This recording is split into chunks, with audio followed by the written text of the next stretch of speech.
সর্বশেষ যে লোকটা জান্নাতে যাবে তাকে আল্লাহ তাআলা জাহান্নামের আগুনে পোড়াতে পোড়াতে ছাই বানিয়ে ফেলবে।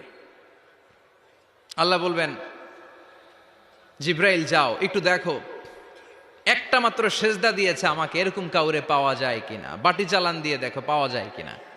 খুঁজে খুঁজে কাউরে পাবে না। আল্লাহ বললেন আবার দেখো, খুঁজে খুঁজে একজনকে পাবে, সামান্য ইমানের ছিটে ফোঁটা তার অন্তরে ছিল। আল্লাহ বলবেন, যেহেতু ছিটে ফোঁটা আছে, অনেক মায়ের খাইছে, ওকে বের করে জাহান্নাম থেকে বের করে একটা নির্ধারিত দূরত্বে রেখে দাও।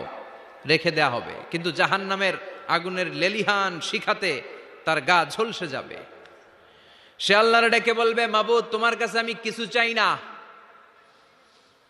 জাহান্নাম থেকে তুমি আমাকে বের করেছো, জীবন নদীর পানি তুমি আমার গায়ের মধ্যে ঢেলে দিয়েছো, আমি আবার সজীবতা ফিরে পেয়েছি। আমি তোমার কাছে জান্নাত চাই না, শুধু নিরাপদ একটা দূরত্বে আমাকে